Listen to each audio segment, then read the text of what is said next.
They called her the Death Bride. And as Sorel knelt in the mud of her family's courtyard, her stepmother's hand still stinging across her face, she believed them.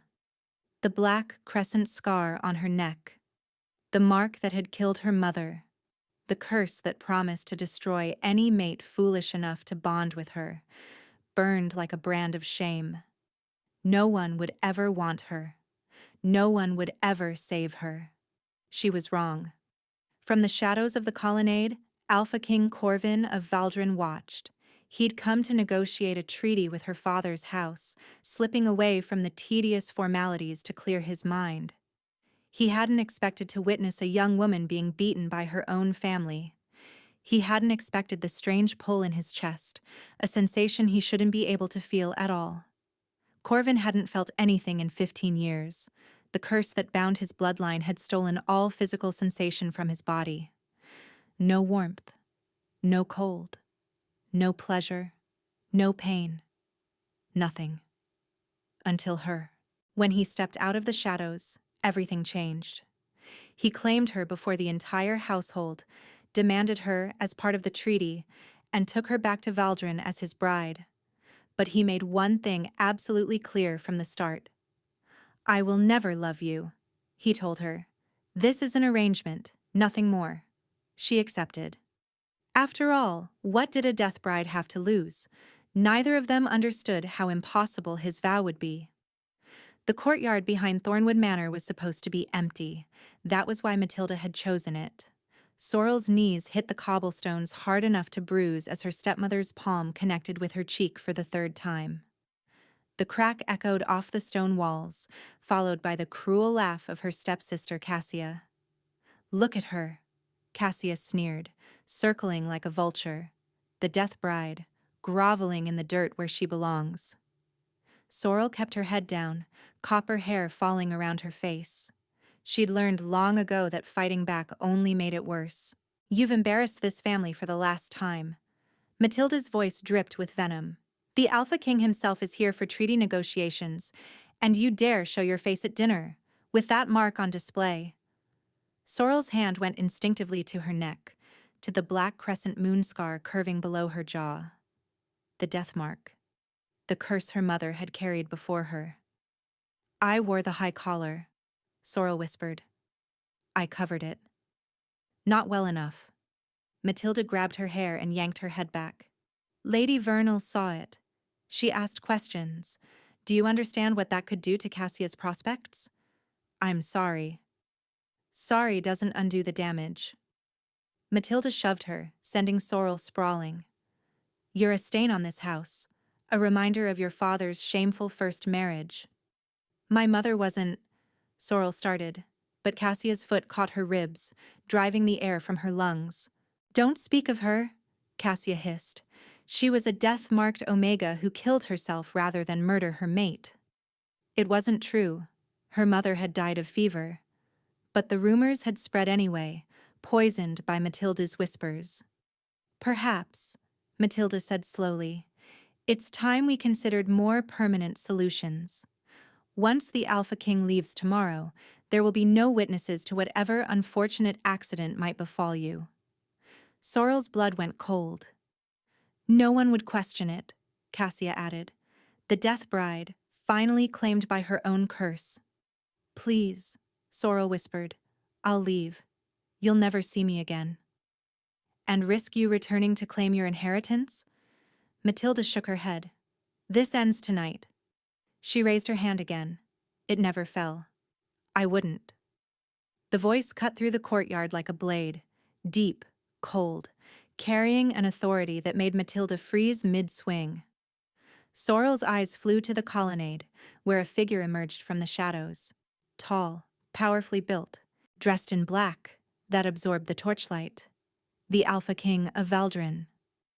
"Your Majesty," Matilda's voice came out strangled. "We weren't. This isn't. She's just a servant who needed discipline." She addressed you as her father's wife. Corvin's pale green eyes swept the scene with frightening calm. "Which means she is nobility. And you were about to strike her again." He stepped closer, and Sorrel felt something strange wash over her, an aura of power so intense it pressed against her skin. But beneath it, something hollow.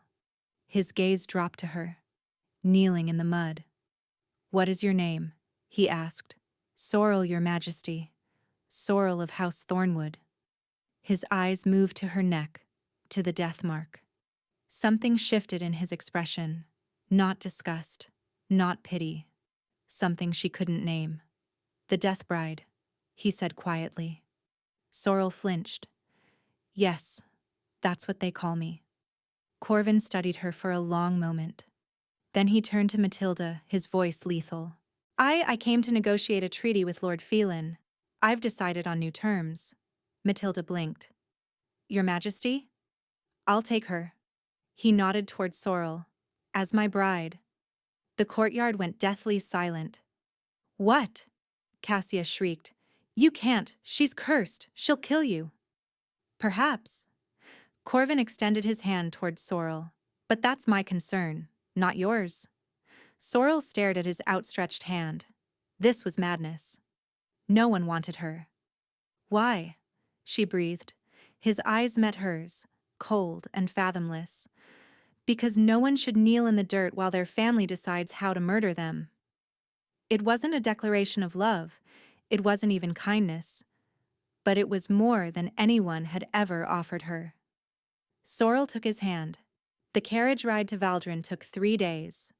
3 days of silence from the Alpha King, who rode alongside on a massive black stallion rather than sitting inside with her. 3 days of wondering if she'd made a terrible mistake. On the 4th morning, Sorrel woke to find the carriage had stopped. She pushed aside the velvet curtain and caught her breath. Castle Valdron rose from the mist like something out of a dark fairy tale.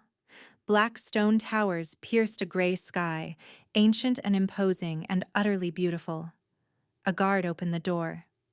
"My lady, His Majesty requests your presence in his study." Sorrel climbed down on unsteady legs, clutching the worn cloak that was all she'd been permitted to bring. The castle interior was dramatic. Soaring ceilings, dark tapestries, torches casting flickering shadows. Servants paused to stare as she passed. "Is that her? The one from Thornwood?" "Look at her neck, the death mark." Sorrel kept her eyes forward, chin high. She'd survived worse than whispers. The guard stopped before a heavy oak door. "The Lady Sorrel, your Majesty." "Enter." Sorrel stepped inside and found herself in a vast study lined with books. A fire crackled in the hearth, and standing by the window, framed by pale winter light, was Corvin. He turned as she entered, and again she felt that strange hollow power radiating from him. He was striking in daylight, features sharp and aristocratic, and pale green eyes unsettling in their intensity.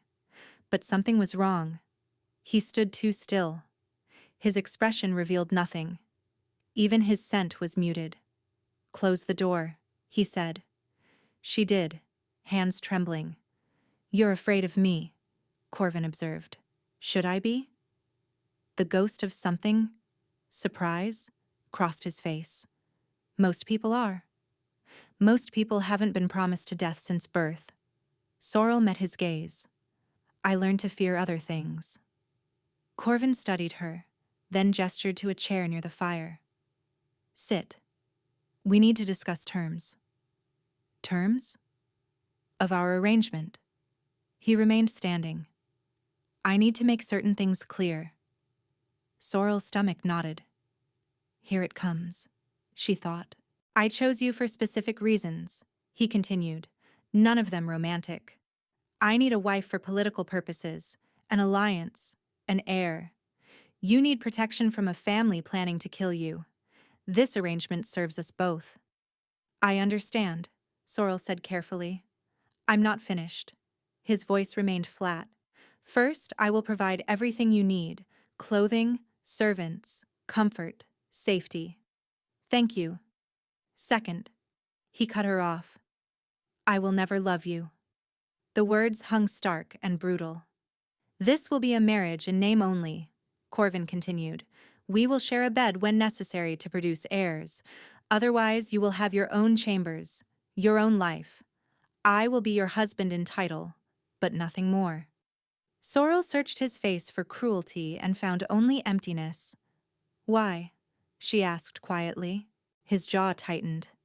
"That's my concern. You're asking me to marry you, to bear your children. I think I deserve to know why you're incapable of—" "I didn't say incapable. I said I won't." But there wasn't a difference. Sorrel could see it now. In the muted scent, the absence of warmth.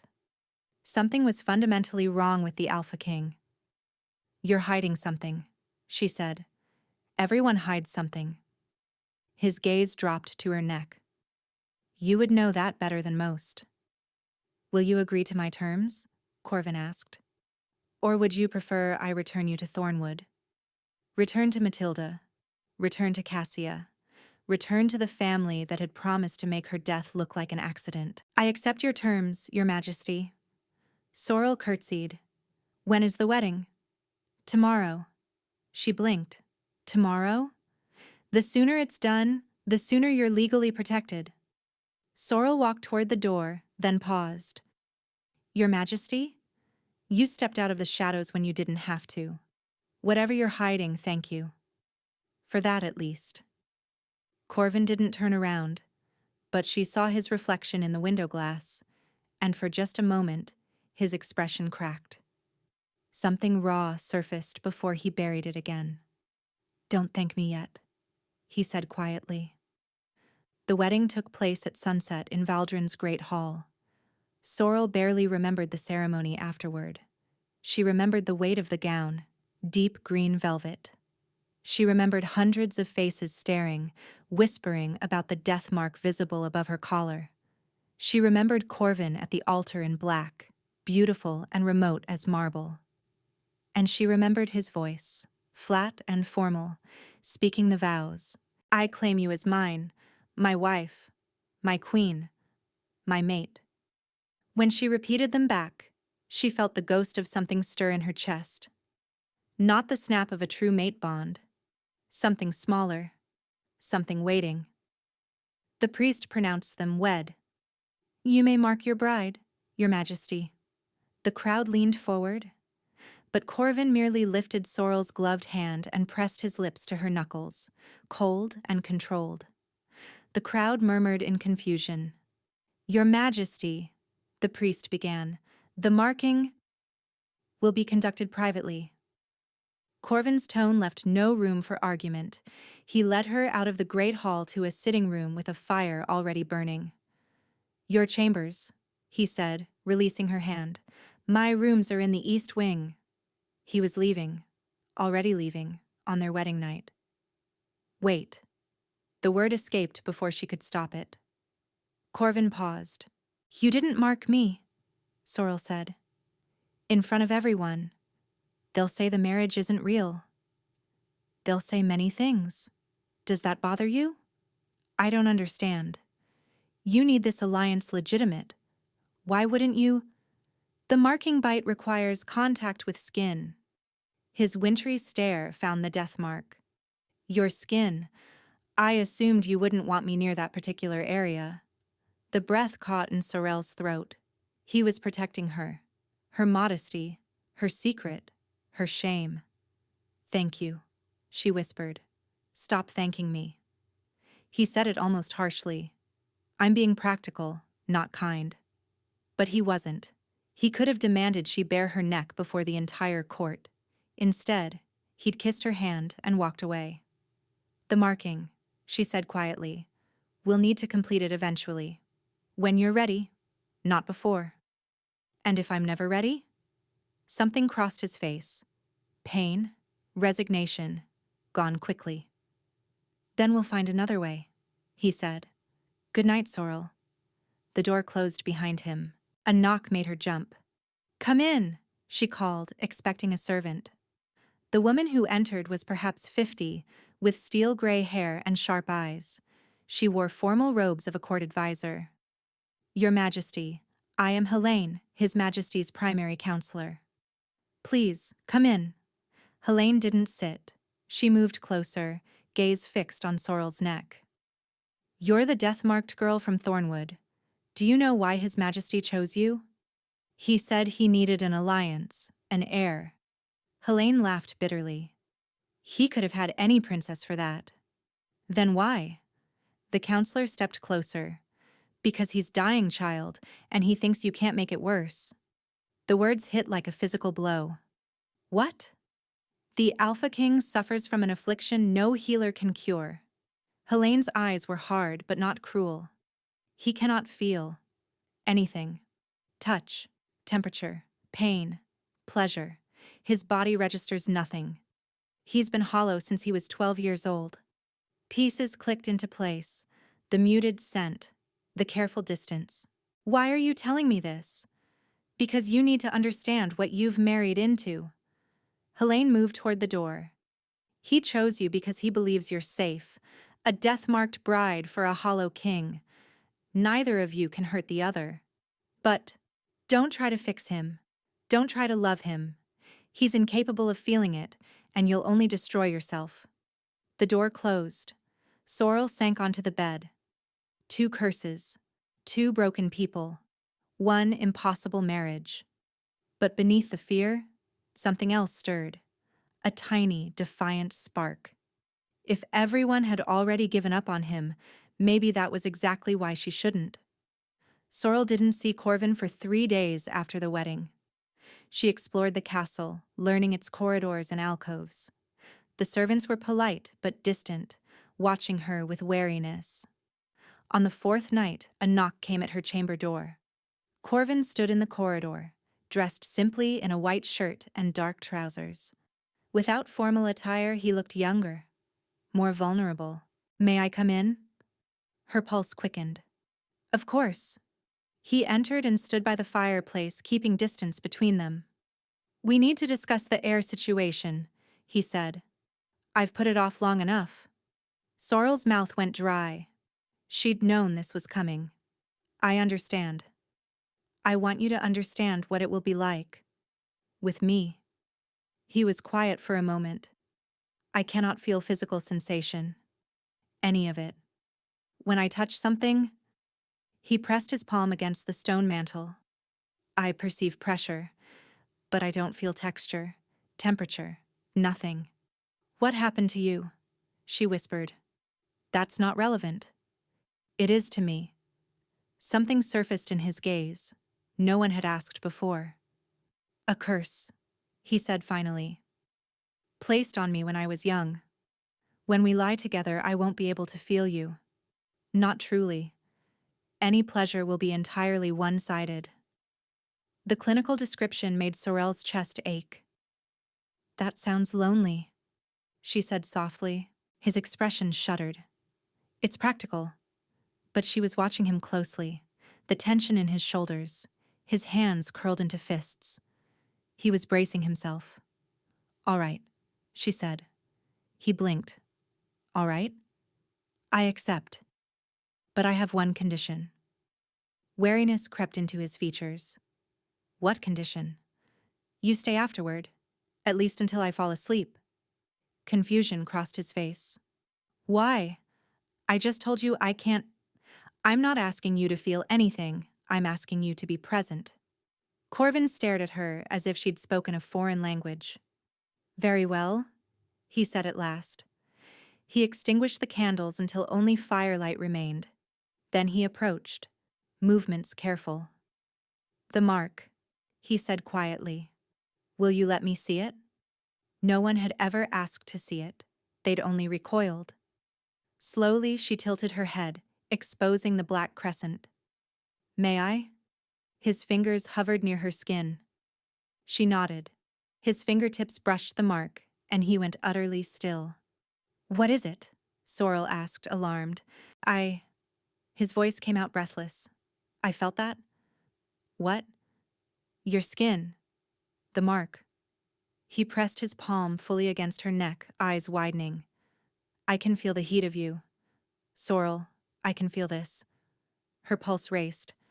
That's impossible. I know what I said. He was staring at his hand like it belonged to someone else. 15 years, and I felt nothing. But you. He pulled back abruptly. This changes nothing, he said, voice unsteady. Corvin. It changes nothing. So she did the only thing she could. She reached out and took his hand. Corvin froze. She watched sensation flood through the contact, real sensation, for the first time in 15 years. His lips parted. His breath shuddered.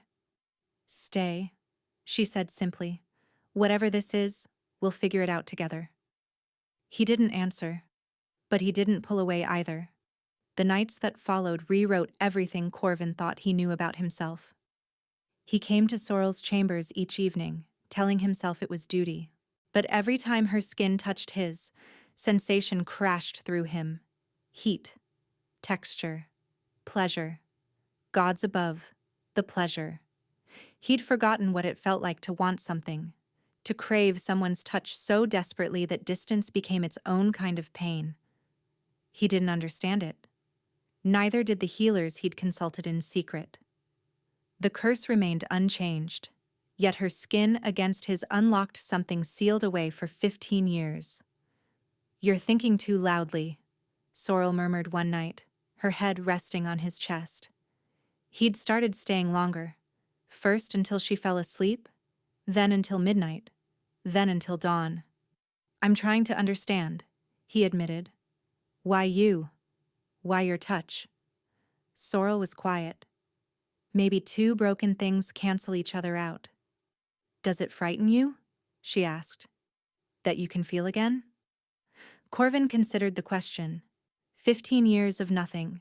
15 years of watching others experience joy and pain while he moved through the world like a ghost. Yes, he said finally. It terrifies me. Why? Because I remember what it was like to lose it.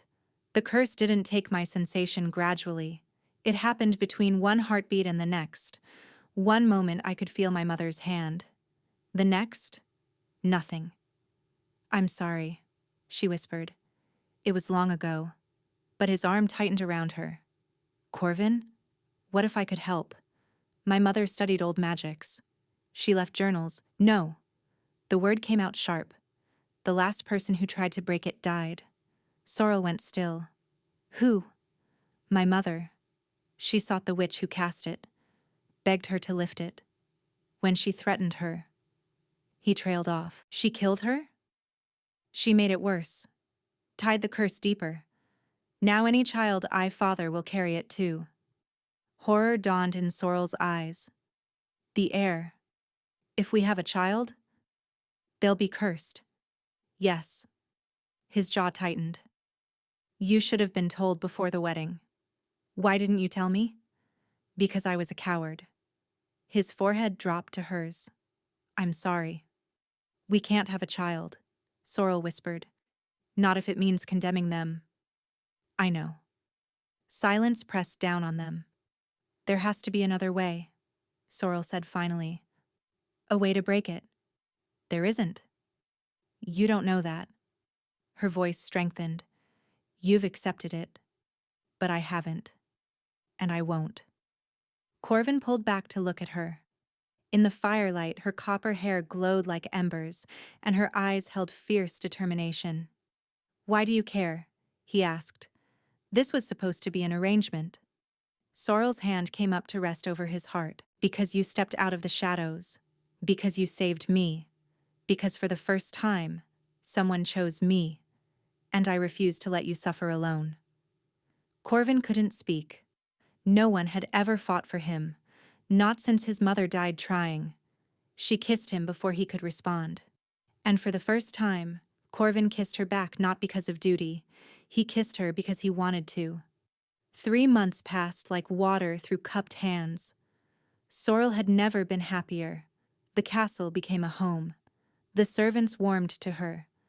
And Corvin was changing. He smiled now, small, rare smiles. He sought her company during the day.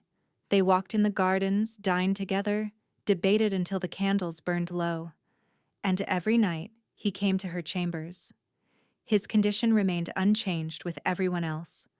But with her, he was learning to live again. It was Helene who noticed first. "You're different," the counselor observed. "Something's changed." "Nothing's changed," Corvin said. "You're spending more time with the Queen." Smiling. Helene's expression darkened. "You need to be careful." "Of what?" "Of attachment." The word landed like a blade. "The curse responds to emotion." "What do you mean?" "The curse has 2 stages." Helene stepped closer. "The numbness. That was just the cage. It kept you from forming bonds. But if you ever broke through, if you ever truly loved someone, that triggers the killing frost. The curse was designed to ensure no king of your line could ever rule with his heart." Corvin went very still. "Get out," he said quietly. "Your Majesty, get out." Helene left, but her words lingered like poison. That night, Corvin didn't come to Sorrel's chambers. Or the next night. By the 4th night, Sorrel couldn't stand it. She went to find him. She discovered Corvin in his study, surrounded by ancient texts, looking like he hadn't slept in days. "What's wrong?" she demanded. "What happened?" "Nothing. Go back to your rooms." "No." She reached for his hand. He pulled away. The rejection stung like a blow. "Corvin, please, talk to me." "There's nothing to talk about." His voice was flat, dead. "Helene, she said something to you." His jaw tightened. "Whatever she said, it's wrong." Sorrel moved closer. "I'm not hurting you." "You don't know that." "I know how I feel." "And how is that?" Sorrel's heart pounded. They'd never spoken of feelings directly. "I love you," she said. Corvin's face went white. "Don't," he breathed. "Don't say that." "Why not? It's true." Tears burned in her eyes. "I love you, Corvin." "You can't." He was backing away. "If I feel too much, it takes more. And if you feel, I don't care about the curse, you should." His voice cracked. "Because I love you too." Time stopped. "What?" she whispered. "I love you." The words tore out of him. "I've loved you for weeks. I tried to stop, but I can't." He doubled over, clutching his chest. "Corvin!" Sorrel caught him. "What's happening?" His skin was ice cold. Frost was spreading across his shirt, crystallizing from his chest outward. "The curse," he gasped. "It's activating." "What do you mean activating?" His eyes met hers, and in them she saw terror. "Now it takes everything." His hand found hers weakly. "I'm sorry, I shouldn't have let myself—" His eyes rolled back. He collapsed in her arms. "Help!" Sorrel screamed. "Someone help us!" But even as servants came running, one thought consumed her. She had finally found someone who loved her. And her love was killing him. The healers could do nothing. Sorrel sat vigil beside Corvin's bed for 2 days, watching frost creep across his body. It spread from his chest to his shoulders, down his arms. His skin was translucent, his lips blue. "There must be something," she pleaded with the chief healer, Aldrich. He shook his head. "The curse is ancient, designed to be unbreakable. Every curse can be broken. Not this one." He gathered his supplies. "I'm sorry. You should prepare yourself." After he left, Sorrel wept. This was her fault. She'd pushed him, confessed her love when she should have stayed silent. "I'm sorry," she whispered, taking his frozen hand. "I never meant to." "He can still hear you, you know." Sorrel's head snapped up. An ancient woman stood in the doorway, wrapped in a traveling cloak. Her eyes were milky white, clearly blind, but they fixed on Sorrel with unsettling accuracy. "Who are you?" "The guards let me pass. I told them I could help." The old woman shuffled closer. "Though, whether I will depends on you?" "What do you mean?" "I know what you are, child, even if you don't." Sorrel touched her neck. "I'm cursed." "Is that what they told you? That the mark of the moon healer is a curse?" "Moon healer?" Your mother's line, stretching back 1,000 years. The woman settled into a chair. The black crescent isn't a death mark. It's a sigil. The ability to absorb and neutralize dark magic. Sorrel's blood roared in her ears. That's impossible. Matilda knew what your mother was. What you are?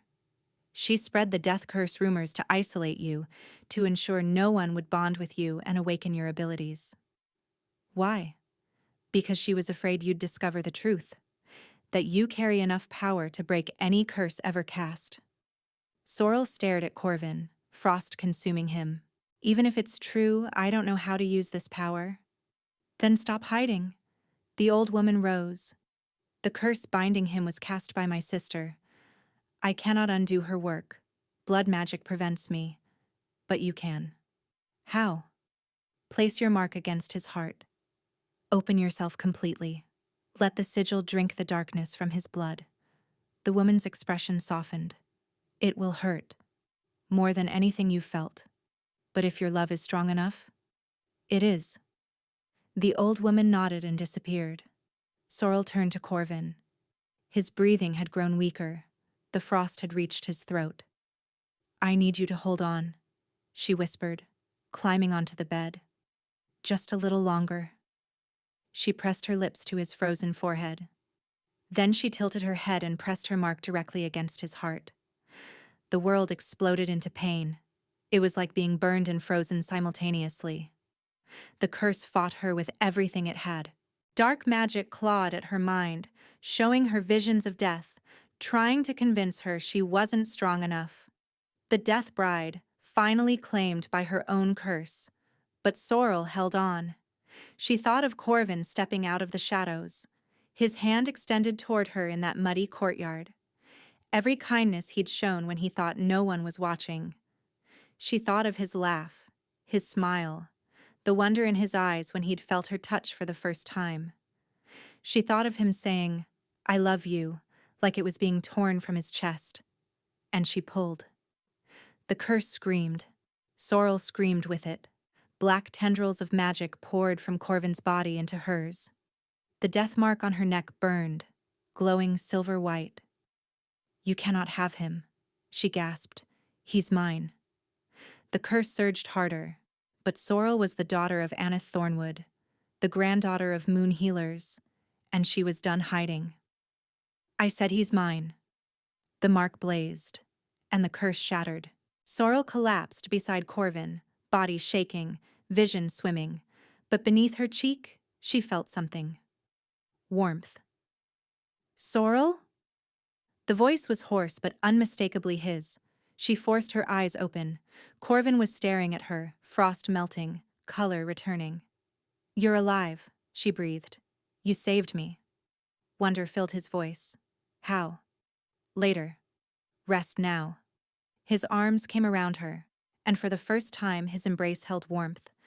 Real warmth radiating from his own body. "The curse," he said slowly. "It's gone. I can feel everything. The sheets. The air. My heartbeat." His voice cracked. "Sorrel, what did you do?" "Loved you," she murmured. "Turns out that's all it took." When Sorrel woke, sunlight streamed through the windows. Corvin sat beside the bed, watching her with an expression she'd never seen. "How long?" she asked. 2 days. He took her hand, and she watched his face transform as sensation flooded through. "The healer said you nearly died."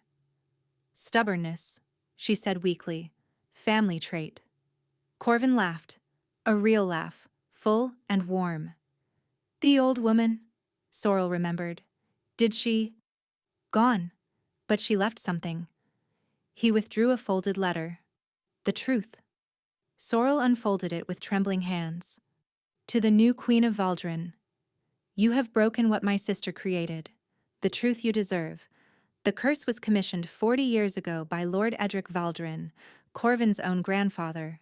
He feared his son was too emotional, too likely to be swayed by love. He wanted an heir who would rule with cold logic. My sister granted his wish. The price was paid in blood.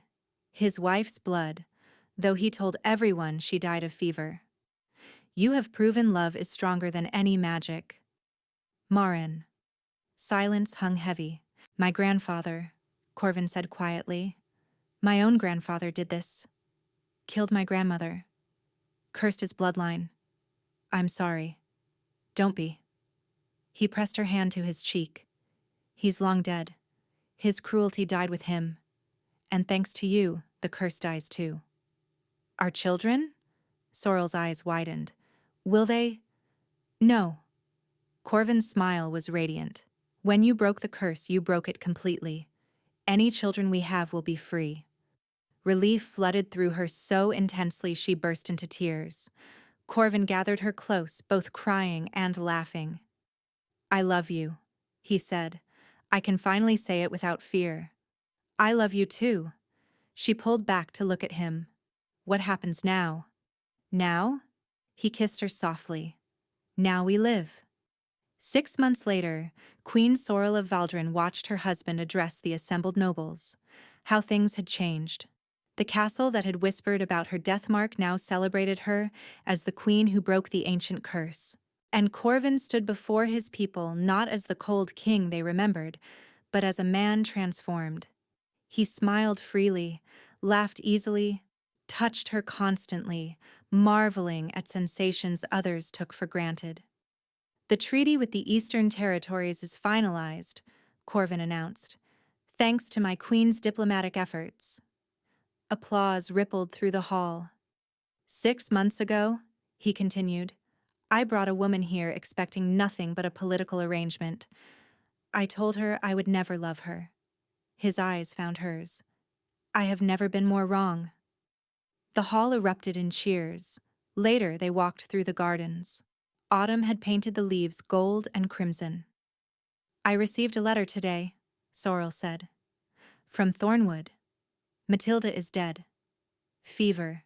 Cassia inherited the estate. She's asking permission to visit. Do you want to see her?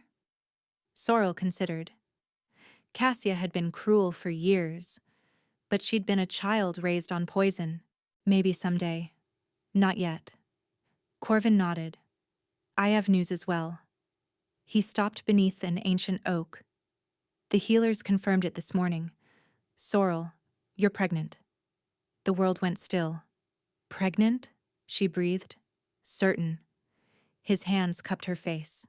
A child who will never know curses or the coldness that consumed my family for generations. Her hand went to her stomach. A life created from love. A life born free. I'm scared, she admitted. So am I. He smiled. But we'll figure it out together. She laughed through tears. That's what we do. He kissed her then, soft and deep. Around them, autumn leaves drifted like golden snow. They called her the death bride once. Now they called her the queen, who loved so fiercely she broke an unbreakable curse. And as Corvin held her beneath that ancient oak, his hands warm against her skin, his heart beating strong against hers, Sorrel thought that maybe, just maybe, love was the greatest magic of all. Thank you for listening to this story. If you enjoyed it and would like to support the channel, hit the subscribe button. Let me know what you thought in the comments below. I always read them, and they mean more than you know.